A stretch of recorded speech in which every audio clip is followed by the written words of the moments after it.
So I want to talk to you first of all about why patients sue. I want to talk to you about record keeping and then share some of the vignettes that your faculty put together. It's always a good idea to be reminded why patients sue and why clients sue, I guess. Financial need certainly is a factor, not so much in Canada as it is in the United States, because in Canada, of course, we have a socialist-based medical care program. So, you know, the financial needs of the family looking after an injured child are, from a medical point of view, are usually taken care of.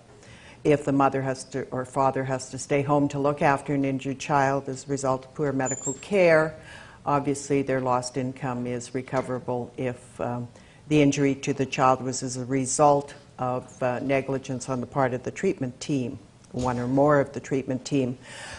One of the biggest factors I have found in over the 20 years I've been defending physicians is poor communication. Sometimes it's not on. Okay.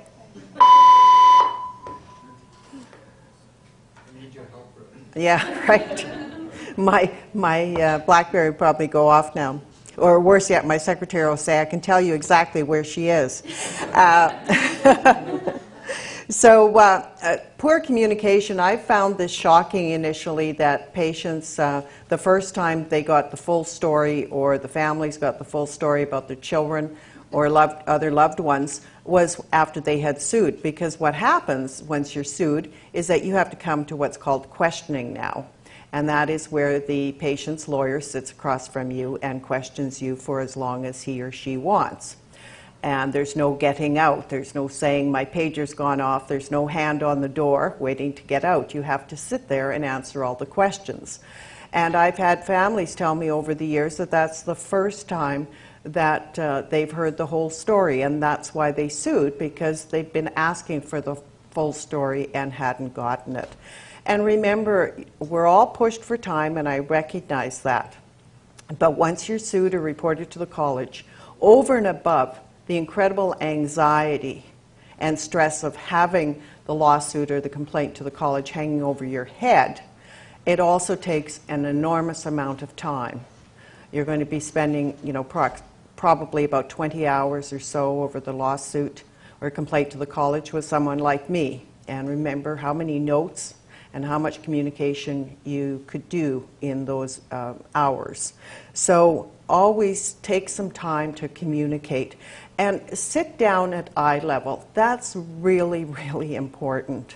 I have so many patients or patients' families say to me, well, the doctor was asking, you know, I was asking questions of the doctor, and the doctor had his or her hand on the doorknob, and they were leaving already. And their body language told me that, you know, they really, even though they said, do you have any questions, they really didn't want me to have any questions. Remember that over 90%, the literature has shown that over 90% of our communication is nonverbal. And it's subconscious for the receiver of our communication. I mean, if you think about it, you'll all be able to tell very quickly whether I'm enthusiastic about being here this morning or not. You know, you can tell. I can tell whether you're pleased to be here or not by the looks on your faces as I look out there. And if you're like me, and people are always saying, well, I look mad, you got to do something about that. Because when I'm thinking about a problem or whatever, I've learned over the years that people interpret that as I'm upset. And so now I've schooled myself when I'm going in to meet with my juniors to put on my happy face, because people don't really care what's happening inside your chest. They respond to the outer shell of you. So obviously other reasons they sue is disappointment and anger over poor clinical outcomes. And that's why I'm going to beat to death again record keeping. Because we only hear what we want to hear. We all know that when we get in our cars to drive to Calgary, chances are that we will be severely injured or killed on that road. That does not prevent us from going there. So when you're telling patients' families of risks, they're going to either not hear it, or they're going to assume the best. It's not a matter of hoping for the best. They're going to assume the best. And then when something goes wrong, they're going to be very angry and upset. And the first thing they're going to say is, the doctor never told me of those risks, or else I would never have agreed to the procedure or the medication or whatever. So that's where your notes are really, really important as well. Surprise at the incidental discovery of important undisclosed details. If you put something important down on the patient's chart and you don't tell the patient, chances are they're going to find out. Because before you're ever sued or reported to the college, chances are very, very high that the patient, through their lawyer, has secured a complete copy of your records. And sometimes, not often, but occasionally, we have complaints to the college, not against the doctor for his or her medical care, but for inappropriate comments in the medical record. So remember, that's not your private diary. This is a public legal document that is required by law for you to create. So I'm not going to talk at any length this morning about negligence, but when you're sued, they will say that you gave rotten care or didn't give any care, and they'll also say you didn't keep good notes, you didn't get their informed consent, and also that there were inadequate medical records. So contrary to popular belief, I'm not your best friend. I'm your second best friend. Your best friend are good contemporaneous notes, and that does not mean lengthy notes. And I'm leading up, this is like a commercial, right? The record-keeping part is coming. I want to share with you some ideas or thoughts about the staff physician's umbrella and the resident under that umbrella. These are the 5 top medical legal risks that we have found in Canada. Delegation is inappropriate. Failure to properly inform the patient that this is a resident or a medical student. Not knowing your limits for doing procedures. Medication errors. And I'm not even going to say number 5. You can see it up there. So this is a two-way street. This is the attending, giving directions to the resident, and the resident either accepting those directions if they understand them and know what to do, or the resident saying, I've never done this procedure before, I don't feel confident doing it, I want to do it, but could you please help me with it? And this is where the happy face instead of the angry face becomes important, because I know with my juniors, they get, very anxious if they haven't done something before, like go to court on a certain procedure or do questioning or whatever. And the residents in training are no different than that. So you have an obligation to be sure that they're comfortable doing what you want them to do. Not everyone learns at the same pace. Some of the young lawyers we have, I think they were born lawyers. They just know the whole thing. And other people, they become very good lawyers, but it just takes them a bit longer. And you have to recognize the person that you're interacting with as far as their abilities are concerned. And then, was your supervision adequate? Obviously, if a resident says, I've never done this before, that resident would have to be supervised with you right there. Because if something goes wrong, both you and the resident are going to be sued. The residents are judged by the same standard as attendings are. And the question is, did the resident act in a reasonable or prudent manner? That's the same as an attending. Did a pediatrician act in a prudent and reasonable manner? And then, was the supervision appropriate? And was the patient informed of the delegation? So, the medical record. Here we are. Who owns the medical record? There was a great deal of debate about this in Canada, but it has now been put to rest by our highest court in the land, the Supreme Court of Canada. The answer to this question is it's a shared ownership, but what the doctor owns of the record, or the hospital, or the clinic, is really doesn't count for a lot. because what the doctor owns is the paper that it's written on and the ink that was used to write it. The most important thing in the medical record is the information contained therein, and that belongs to the patient. When the patient or the patient's family or guardian or whoever has authority to request a complete copy of the patient's record, it must, under direction of the Supreme Court of Canada, be given to them. You're entitled to charge for photocopying and other and sundry things for it, but you must release the complete chart. If you do not, a complaint can result to the college, and the college will not be happy with you. And that means absolutely every piece of paper in the file. And if you've written stuff on the cover, that means the cover of the record as well. Everything about that patient. I don't know why people even spend the money buying these stamps saying confidential, not for release, because it's a waste of time. WCB puts that on their records. Forget it. Everything is producible.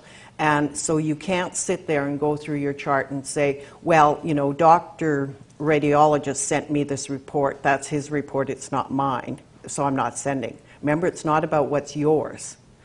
Anything about the patient has to be released from your chart. So it's a shared ownership, but really the patient owns the whole thing in reality. So the patient is entitled to examine the contents. This is very disconcerting. If a patient's guardian, legal guardian, comes up and says, I want to see my child's records, staff are very reluctant, and you shouldn't be. Whenever you write on the patient chart, you should have the mindset that as soon as I write this down, I could hand this to the patient or the patient's guardian and they can read this right then and there, because ultimately that's what happens. And if you're seen as being reluctant in releasing the chart for review, then they think you're hiding something. Now remember, the original chart never leaves your possession. Never. So if a patient wants to come to your office, or I'm just saying the patient, but you understand what I mean, to save time. If the patient comes to your office to review the chart, do not leave them alone with the original chart, because things do disappear. You are entitled to keep the original chart, but must, under law, when asked, release a complete copy of the chart. One of the first things when you're sued or reported to the college that we will ask you is for a complete copy of the patient record. If you've only seen the patient in the hospital, chances are the hospital's been sued as well, and we will get a complete copy of the hospital record from the hospital lawyer. The worst thing that I can hear when you've been sued or reported to the college is, Rose, I don't have any records. That's a bad day for me. Starbucks, here I come. Because now I'm faced with a clinician who has seen probably hundreds of patients since he or she last interacted with this particular patient, and they're going to go by their memory. And we're going to have a very, very difficult time for the simple reason that it's very impressive in court when the patient's lawyer says, you know, my patient only has one heart, one leg, whatever it is. One leg because the wrong leg was chopped off. So my client remembers the interaction. I'm not saying the doctor lied. This is the patient's lawyer talking to the judge. I'm not suggesting the doctor lied. But you will recall, my lord or my lady, that when Dr. X gave evidence, he or she said that since they interacted with my client, they've seen approximately 2,000 other patients with the same condition.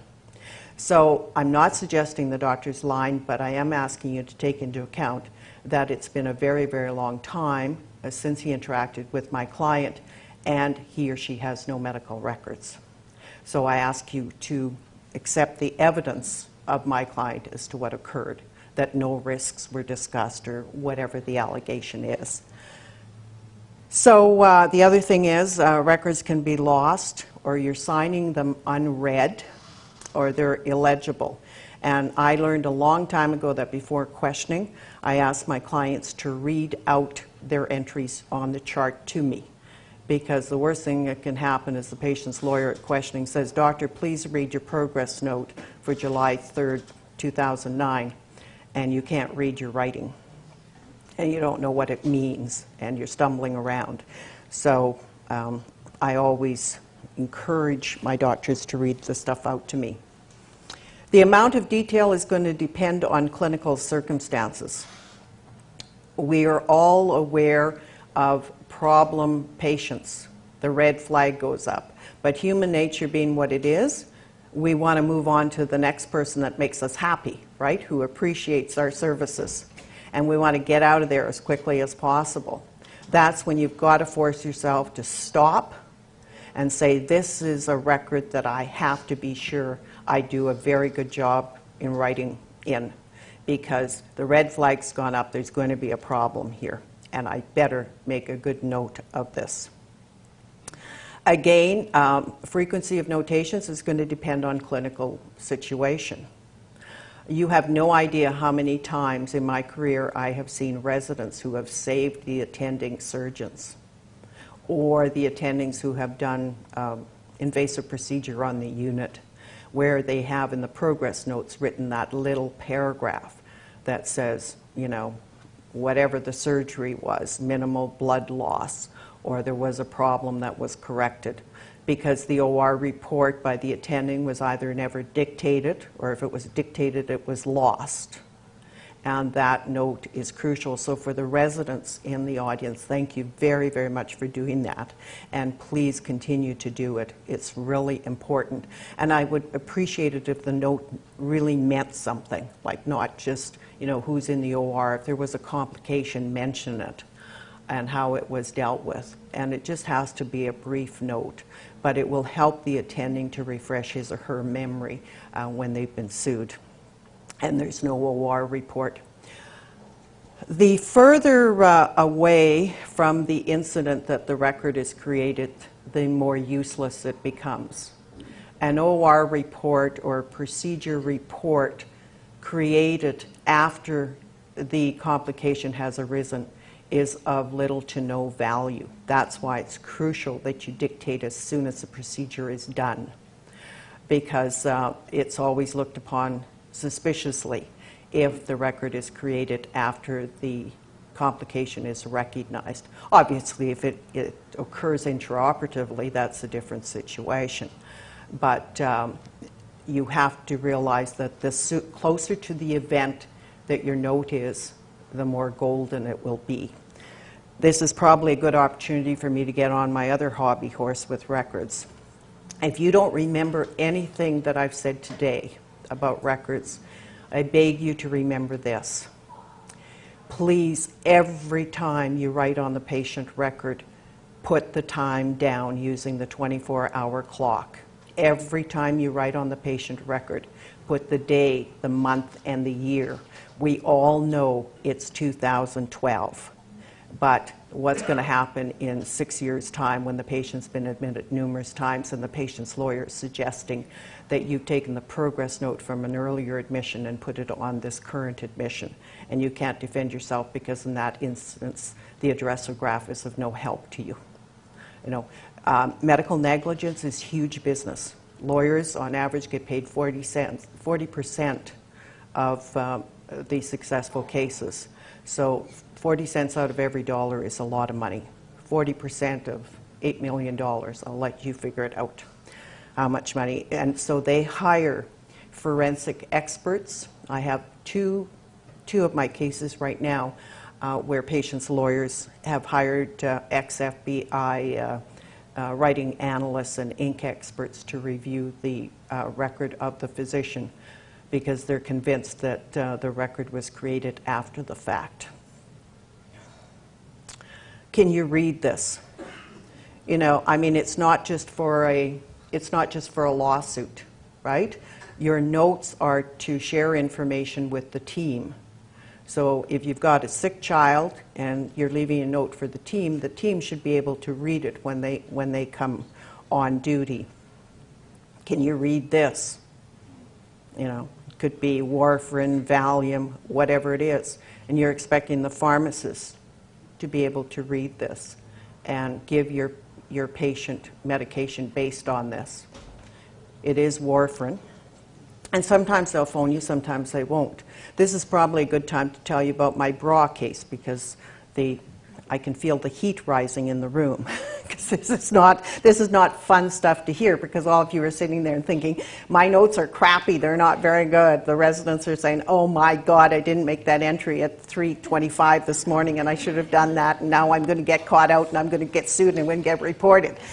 And so I call this our bra case. This didn't happen in Alberta, it happened in another part of Canada.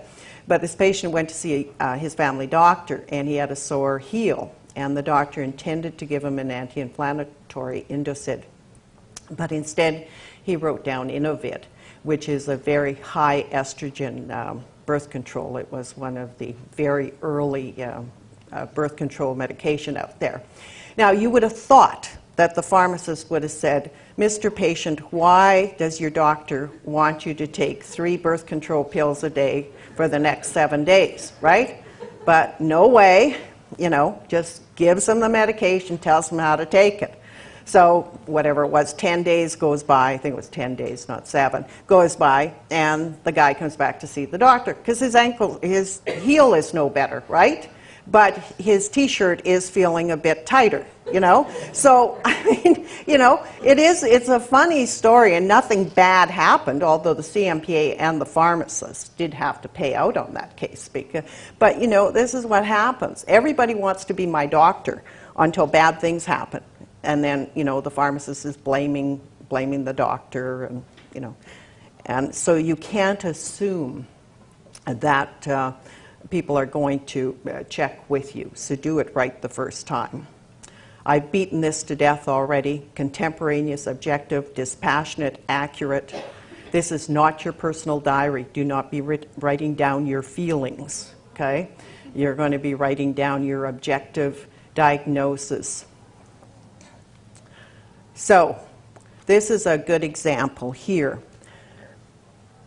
The history is that a young child with a fever was seen in ER, appears generally well. After a careful history and complete physical examination, child was discharged home with diagnosis of viral upper respiratory infection, came back and was diagnosed with bacterial meningitis. Now, there are 5 options up there. Which one do you think is going to be most helpful to your legal team to when you're sued or reported to the college because this child does not do well, which means ended up with brain damage? Yep, C is the right one, because this puts to the lie the bacterial meningitis, right? There's the physical description. So in the back of your mind, I know you're practicing medicine, not law, but in the back of your mind, you've got to say to yourself or train yourself, if I'm sued or reported to the college, are experts going to be able to understand what my thinking was at the time? Because remember, the patient's lawyer is going to hire an expert, the college will hire an expert, we will hire an expert, and they can't sit down with you and ask you what you were thinking. They go solely by what's on the medical record. So are they going to be able to understand why you came to the conclusion in this case that this was an upper respiratory infection, viral in nature, not bacterial? So what are you putting down that will help? Remember that in law, an error of judgment is not negligence. We as professionals are not expected to be perfect. The law recognizes that we make errors. If it's an error in judgment, you're not going to be found negligent. You're not going to be right 100% of the time. It's impossible.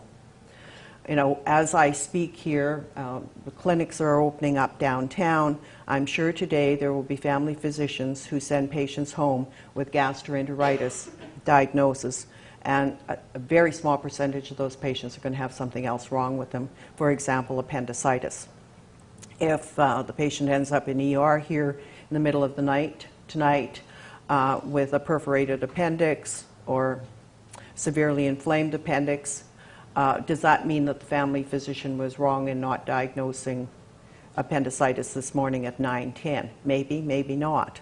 But it's going to depend on his or her notes. So an expert has to be able to look at these in retrospect. Common pitfalls. These are not made up. The one thing about practicing medical negligence is I never have to make anything up. Just have to look at the patient's chart, and it's all there. So emotional comments. This patient of questionable intelligence obviously has no idea. You know, you're talking here about another doctor. What was Dr. X thinking about when she began this clearly contraindicated treatment? Well, that may make you feel superior and really good for the few seconds it takes you to write this down, but it's really not helpful to anyone. It's not helping the patient, it's not helping treat the patient, and it is slurring a colleague when you don't know the full story. The one I love is, patient shows up in ER, severe leg infection, seen at University of Alberta Hospital ER department. Doctor comes in, resident, senior chief resident with a junior with him, and says to the patient, "Oh my God, why weren't you here 5 days ago? If you'd come in here 5 days ago, I would have been able to save your leg. What was your doctor thinking? He didn't send you here as quickly."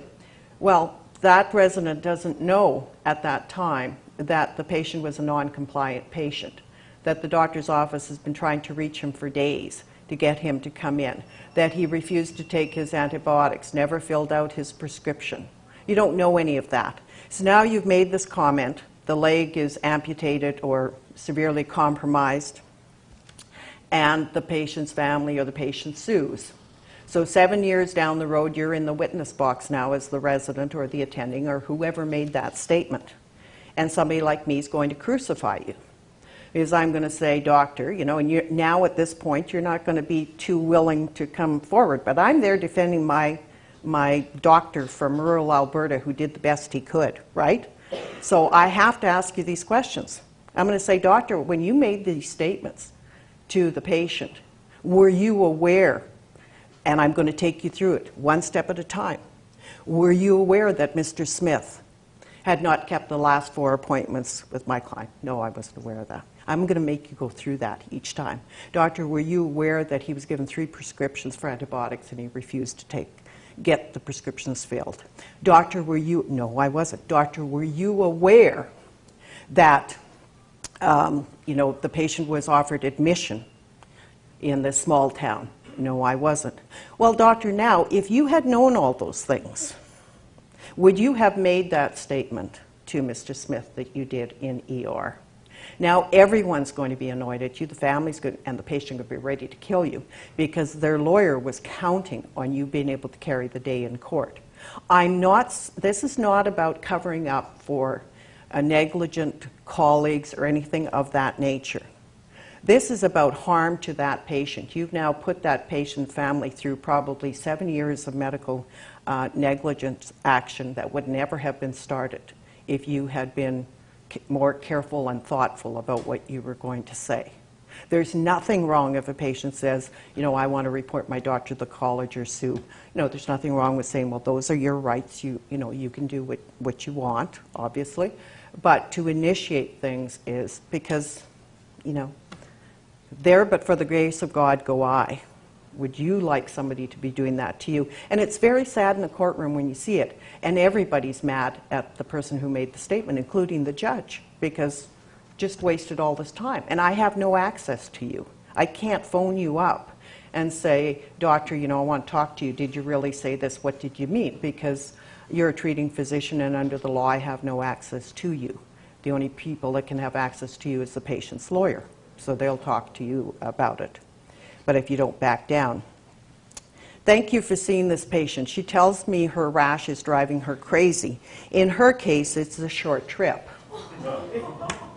Now, these are really from, this is not my secretary writing this out for me this morning. This is from a patient record. I cannot thank you for referring this patient. Looking very much like a beached white whale. What are people thinking? And you tell me you don't have time to write notes, but you've got time to write diagrams, or draw diagrams. I don't understand it. And, you know, it's interesting because the diagram is the most legible thing on the patient note there, if I may say so, you know. So, on a more serious note, can you correct the notes already entered into the patient's medical record? Absolutely you can. Do not erase, do not cut, do not tear, do not white out. Do what the nurses are very good at doing this. Just draw a line through it, write error, date it, time it, and correct the entry. And those of you who are not signing notes of people who need to have their notes countersigned are leaving yourself open to a lot of grief. So if you're supposed to be countersigning certain level of residence notes, you best be doing that. You best be checking the OR report dictated by a first-year resident on July the 2nd, because what he or she reports as having occurred in the OR is probably going to be quite different from your interpretation of what went on in the OR. To some of us, a little bit of blood is an enormous loss of blood. The notes entered into the patient's file constitute legal proof of the care rendered. So if there's no note, never erase, white out, modify a record after learning of a possible lawsuit. And I told you how to handle the dealing with an error. I would rather have a late entry than no entry at all. Even though it diminishes in value as time goes by, it's going to be better for you to enter it 3 days later than trying to reconstruct the events 3 years later. So any note is better than no note. Do not, under any circumstances, attempt to make that note look like it was made contemporaneously. If you're sued, do not take a pen with you. It's not going to do you any good anyway. In my career, I've had 3 lawsuits which I had to settle on behalf of clients because they altered the medical record. Because once you do that, your credibility is shot, and we cannot put you in the witness box. It's going to be a disaster. I had to settle those 3 lawsuits, and the tragedy of it was that in each of those cases, the standard of care could have been defended. But once the doctor fiddled with the notes, it's very, very difficult, if not impossible, to defend under those circumstances, because nothing you say to the judge is going to be believed by the judge. Electronic medical records under no circumstances turn off the audit system. And the college needs to be able to track this, and we do as well in the hospital as well. We need to be able to determine who was in the medical records when and what time. Now, what do judges say about inadequate records? You can see that some of these statements, in my opinion, are very unkind and not, you know, probably correct. Nothing was charted because nothing was done. What the judge is saying is you can't prove that you did what you say you did. Residence, that you turned the page in a timely fashion because you didn't write a note, and if you made a note, you didn't write the time down. So the nurse is writing in her notes that she's paged you 3 times, and you're saying, well, I came as soon as I was paged. Well, we can't prove that with the medical records. And this is right out of case law. An incomplete record strongly suggests that the treatment was also less than complete. The records are not worthy of the term. Imagine your son or daughter studying law and coming across a case that talks about you like this. You know, my mom made such terrible notes that the judge said they're not worthy of the term.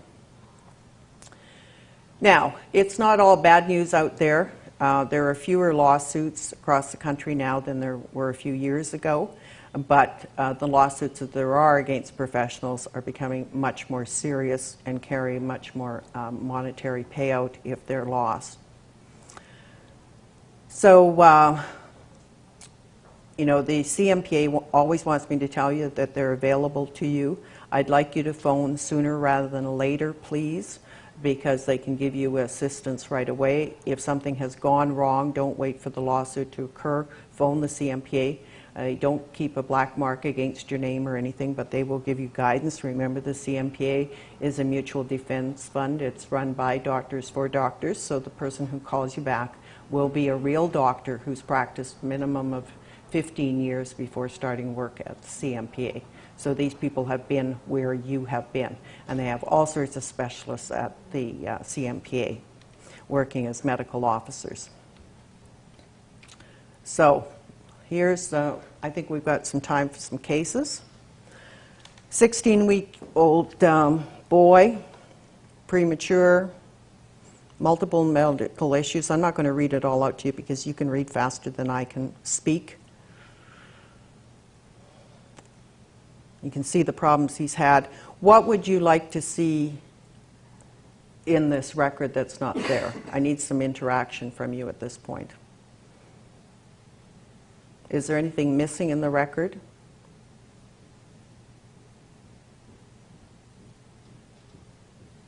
Anybody want to speak up? If you were one of my experts and you got this entry after something went wrong with this child, would you be able to tell what the doctor was thinking? Go ahead.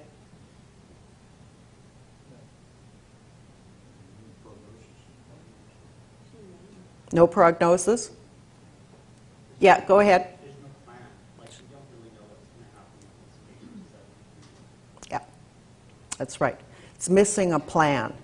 And now the law is very, very clear that a discharge plan is a part of ongoing care. The patient or the patient's family, in this case, has to know what to watch out for, who they can call, where they should go in case things take a turn for the worse. And even if you've told them, it's really important to write this down, because if people just don't hear in stressful situations, they don't remember things. So the discharge plan has got to be clear. And you know what your thought process is. It's a little story. There's got to be a beginning, a middle, and an end. You know, what happens after the end, which is, you know, you're discharging the patient. And people are very, very stressed. You know, I'm a pretty highly educated, sophisticated person. I remember going to see a doctor who was going to tell me the diagnosis if I had this terrible thing or not. And I knew the doctor, so I was very familiar with the setting. And I was watching his mouth move, and I couldn't hear what he was saying. And I had to say to him, I'm sorry, you know, I can see your mouth moving, but I can't hear what you're saying. And he had to start over again. People are finding them, this is your home turf. You're here every day. This is familiar to you. This is where you work. It's not for the people and the families that you treat. Changing status. Saturday, the nurse notes looks unwell, hasn't been tolerating his G-tube feeds, becomes lethargic. Staff on call doesn't know patient well and coming in to assess shortly. During the next hour, patient becomes moderate and borderline hypotensive. Code is called, ICU team assess, and they try to gather information to determine the issue. So what is needed in this is going to be a very good nursing note, and writing down the patient looks unwell is not helpful. I wouldn't think that you would be in a hospital if you were looking well, right? Remember the first slide that I showed you as an example a few minutes ago, where you know, the baby was described as presentation. So this turn for the worst here may have been unpredictable. But unless the writer of this note makes a good note, he or she is not going to be able to be defended on that basis. And you know, you've got to put down more than just unwell. Progress note. You know, I'm always phoning my doctors and saying, I noticed that there's no progress note for 10 days. So what happened? Am I missing some hospital entries here or what? Holding my breath, hoping they say, I make a progress note every day. No, well, I guess I didn't. I thought the patient was fine. So you remember what I said about clinical notes. Depends on the clinical situation, but you got to prove that you were at least there. So if you're rounding on the patient, make a note, have the resident make a note, have somebody make a note.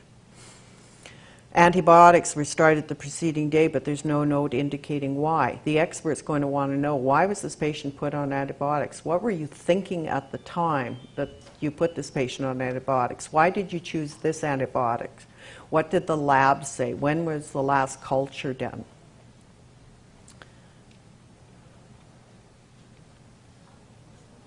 Here's a 2.5-year-old girl admitted to hospital for a VP shunt revision, presenting with signs of ICP, 2 days post-op and clinically doing well. Initial plan was to discharge home over the weekend if continuing to do well. Worst time to be discharged. That's just my observation. In discussion between the most responsible physician and neurosurgery, it was decided that the patient should remain over the weekend and have repeat imaging on Monday. Student wrote progress note on Friday. So, you know, obviously you want to know more about this. Why did the discharge plan change? What was really going on? Why are you prepared, given that this is Friday, why are you prepared to wait until Monday for repeat imaging? You must have had some reason for coming to that conclusion, that you were prepared to wait 3 days for that imaging. You've got to write this stuff down. What was I thinking at the time? So the progress notes, the student who is writing the note, because the student doesn't have a clue what's supposed to go into notes, right? That's part of their training. You're supposed to be training them as to what a good note is. There's no problem with the student writing the note as long as you read it and add to it or guide the student as to how to make a proper note. The note still indicated an original discharge plan.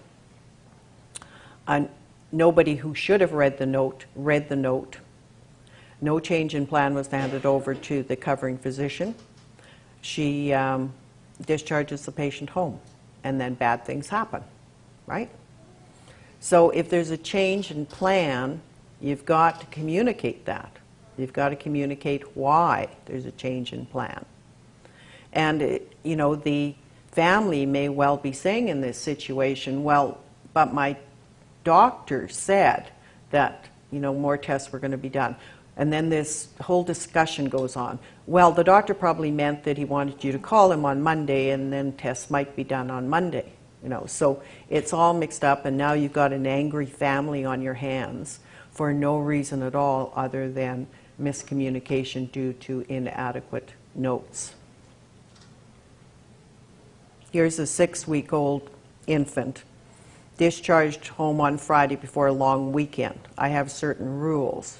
I will never have surgery on a Friday. I will never have surgery before a long weekend. I will never have surgery when my doctor's about to go on holidays. I have all these rules. And where do you think I learned all these rules from, right? It's bad, bad, bad, but the patient doesn't know that out there. At time of discharge, the most responsible physician gives mother his business card to contact him over the next few days if any issues arise, knowing that the highly anxious mother would not be able to see her family doctor until after the long weekend. So that's really good. On Sunday evening, the physician received email from mother stating that the child had a 3-hour crying episode earlier in the day, during which she could not be consoled. She wrote, "I'm not worried as she looks good now, but I'm just curious about what you think. This is a minefield." Absolute minefield. I can tell you that almost whatever you respond is going to be the wrong thing. You know, you can't make a diagnosis without seeing the child. So you've now welcomed this mother to contact you. She's contacted you. You've got to do something. I mean, this is just a disaster waiting to happen. 12-year-old boy with ADHD. Foster mother emails patient's physician to say the boy's teacher called home with concerns about classroom behavior. So he was on Concentra, same dose for the last 2 years. Asks for a fax to increase the dose, mentions he's having trouble sleeping. Wonders if he should start, I'm not sure if I'm pronouncing this right, melatonin, as she has used in the past with other children. If this physician does not say, I need to see this child, there's only bad things that are going to happen here, right? I mean, this is where a non-medical person is directing the care and is telling you what she wants you to do, because she doesn't want to take the time to bring this kid in, you know, so she wants you, who has a license to practice medicine, to do what she wants to do, change the medication, put the child on other medication. You cannot do that. You have to see this child. And don't succumb to this type of pressure from people. So, do you have any questions? I can't believe I went through that with time left over. I'd welcome any questions or comments. This is the time to throw your rotten apples or tomatoes at me. Yes? Thank you very much for a very interesting talk. I take care of people in an institution, long-term care. Some of them have been there for 30 years. Right. And I do keep records, but what kind of records should I keep? Some of these people are healthy for year after year, so there's no, apart from doing an annual, there's not much to write. Sometimes they get a cold or whatever. When should I?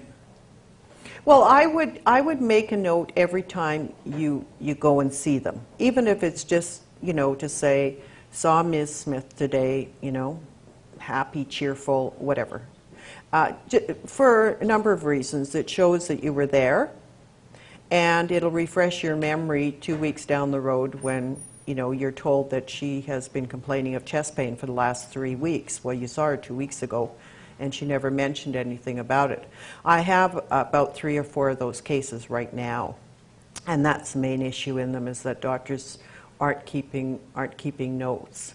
And I think what happens is that you do become very, very familiar with the patient, and they are there, they're being housed, you know, because they can't live on their own anymore. And but you've got to still show that you're having interaction with them. And also, if the nurses call you, it's crucial that you make a note of that interaction with the nurse. That doesn't mean if you don't feel that you have to go to the site right away, at least make a note in your private little black book at home, and that way, you know, you've got a contemporaneous note of it, and then if something develops, you can always put that in the chart later on.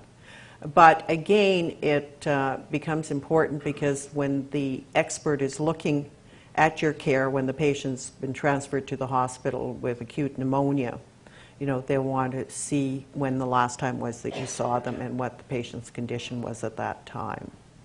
And I find that these cases are minefields, because often the family's feeling very guilty about having the parent in an institution instead of at home with them. And unfortunately, that comes out inappropriately in anger and blaming other people for things when they go wrong. Yes?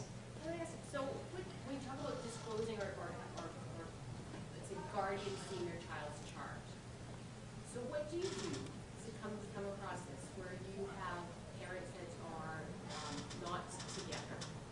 When you take a complete history, physical, you do a Yeah. past medical history, family history, and a social history, and maybe what could be construed as negative Comments? comments or facts regarding the Yep. other parent. Do you alter the chart to remove that from view from the other? Because we've had issues where the non-custodial parent who's in an acrimonious divorce asks to view the chart. Yeah.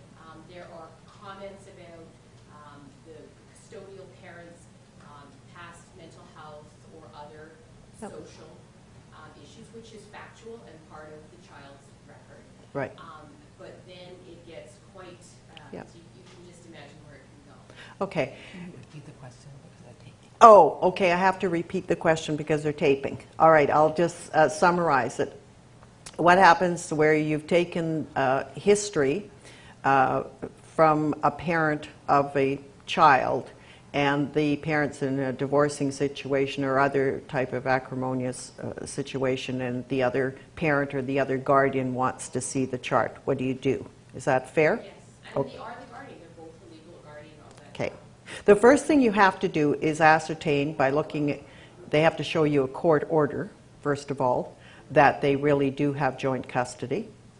So you have a right to demand to see that. That would probably be on the patient chart. If it isn't, you should make it a habit to put that on the patient chart when the patient's admitted, ask them for it.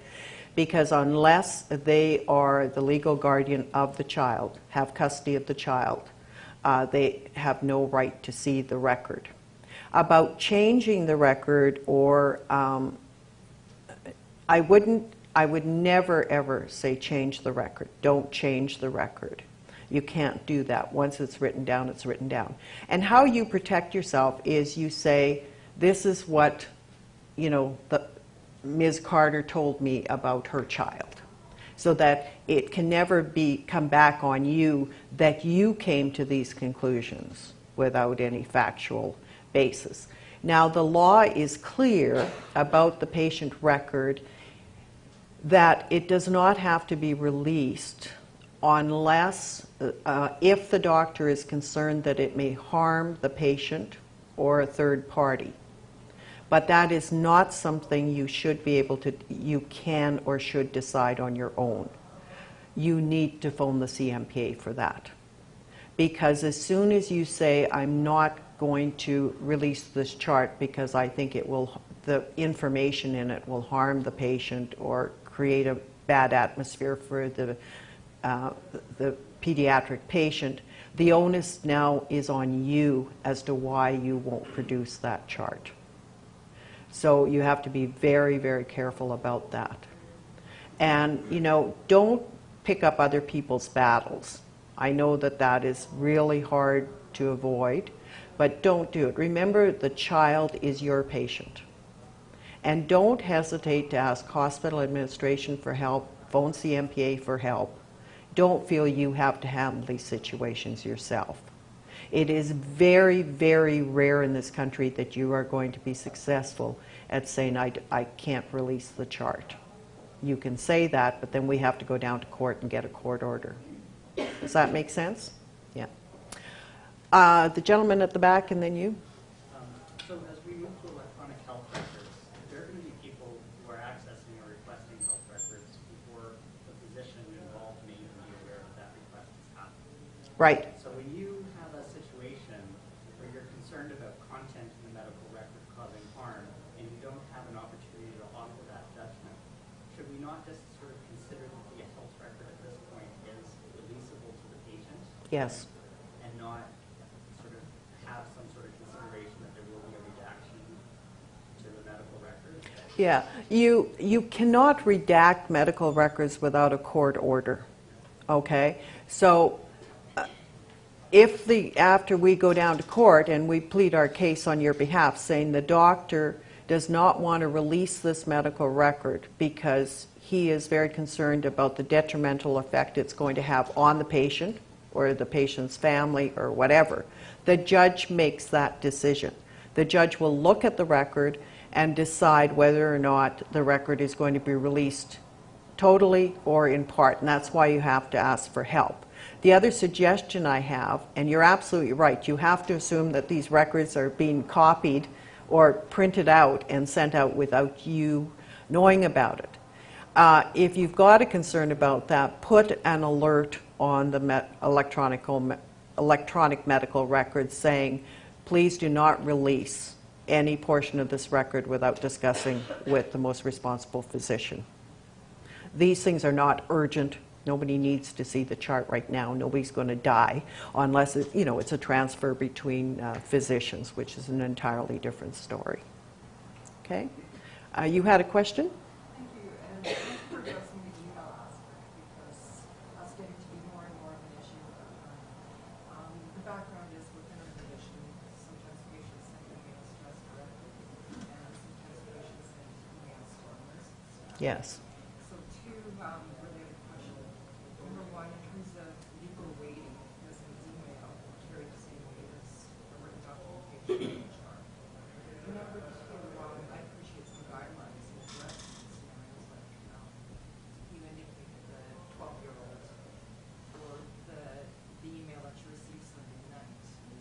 logical thing is to say go to emergency, but in less acute situations, is there any sort of disclaimer we can put or Yeah. any guidelines as to how to respond to those situations? Okay, I have to repeat your questions for the tape.